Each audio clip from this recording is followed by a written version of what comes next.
ZNS Total Sports is brought to you by 4th Terrace Diagnostic Center.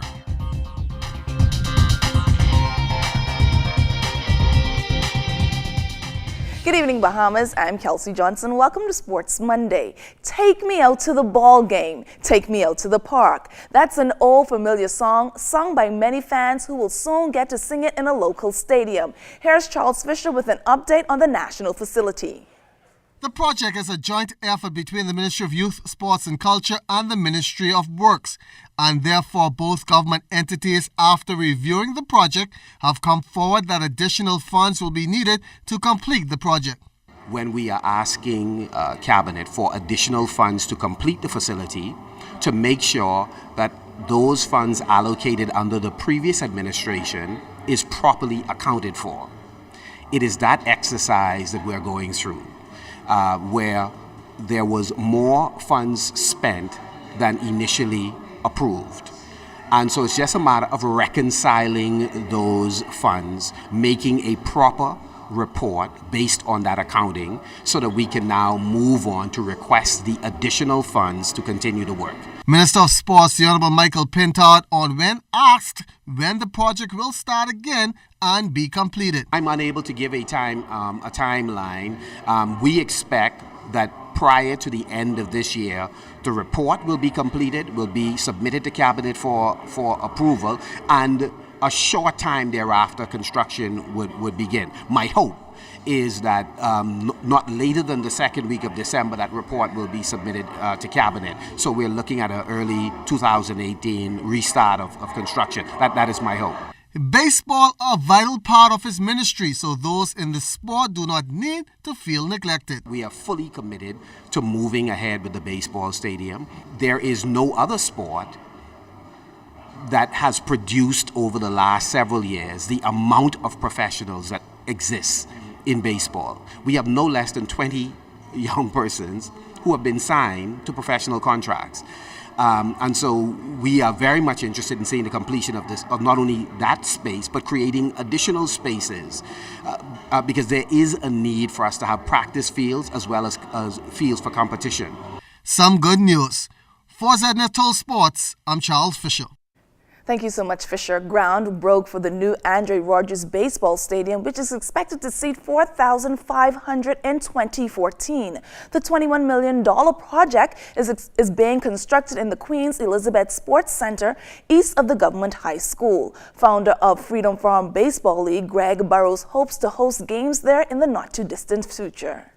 As a matter of fact, about a month ago, I passed there and they were doing some work. There was a small crew down there doing some work, and I understand now there's nobody there, so I am not sure what's going on. What I do know, if they don't start some work, they have a problem with the steel that is exposed, that has been exposed for some time. And I know that we need some place for these kids to continue to play and to develop. You know, we're doing an excellent job as far as putting ball players out, and that's all the program that exists in the country today. And, you know, I thought that we, as the government, when I was in the government, that we were very slow in getting the stadium, but we were moving along. I encourage this government to try and look at this and look at it very aggressively and try and get the stadium going before they lose what they have. Mike Sands has offered himself for president of the Bahamas Olympic Committee and will step into the ring with incumbent Wellington Miller. The election date for the new slate of executives is penciled in for this Thursday at the Paul Farquharson Center. I feel that there is so much work I'm confident to know that there's so much work that needs to be done within the BOC, that there's a fundamental change that needs to be taken place so that the BOC and its member federations, by extension, can move to higher heights. And so I am appealing to all those federations to look at the record of myself and other persons that will be offering and give us your support through your vote.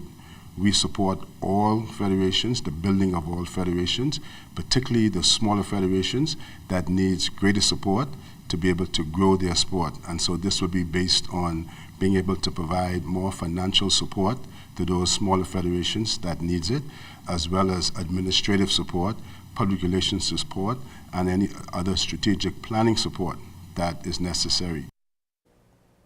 Minister of Youth, Sports and Culture, Michael Pintard, joined the sporting fraternity in offering condolences to the family and friends of the former president of the Bahamas Olympic Association, now known as the Bahamas Olympic Committee, Sir Arlington Butler. Sir Ali, as he was affectionately called, died on Thursday.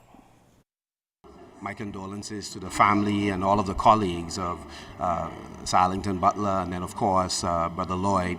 I was in Belgium recently, and I was really stunned to hear. I mean, Mr. Lloyd is a very young man, full of promise. Have made tremendous contribution as an administrator in the sport, as a competitor, and so he and Arlington Butler will be missed and missed tremendously. Presidents of the Bahamas Football Association Anton Seeley and sports historian Alpheus Hawk Phillison reflected on their times shared with the late Sir Arlington Butler. He will always be remembered, and he will go down in the annals of sports in this country as one of the true pioneers of sports in this country. He served the Bahamas with distinction, not only in the political realm, but certainly in the sporting realm. And as president of the BOA, as it was at the time, he has taken the country to the height of the highest height of sports. He represented us, and he served with distinction. And today, as he is passing, we honor him in death, as we did in life. Ali was literally large and in charge. Ali came from, as they call it, Farm Road, and wound up at the very top as an ambassador, as a man in charge of the Olympic Committee for longer than most people. I don't know of anybody who's been in charge of a National Olympic Committee for 35 years other than a communist country. And he has done well. He has helped people along the way as a teacher, as an attorney, as a minister in the government, and of course, as I said, in sports. He was the president of the B3As from 1964 to 1968. It's still early, and teams in the New Providence Basketball Association are still feeling their way in the post, hoping to net some wins. Right now, we're taking one game at a time. Our next game is Rhythm Rebels, December 2nd.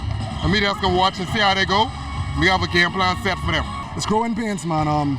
Once we get past the first and second game, we all begin to get a cohesiveness going. We'll be fine. It don't take much in this league just to get ready and get together. Just put all one effort together.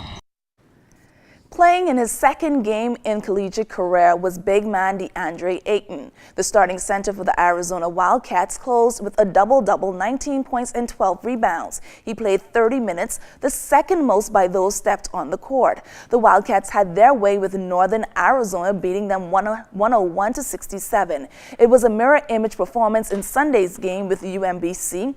Ayton netted 19 points and 13 rebounds, this time around in the 103-78 win. Well, that's all the time we have for sports. I'm Kelsey Johnson.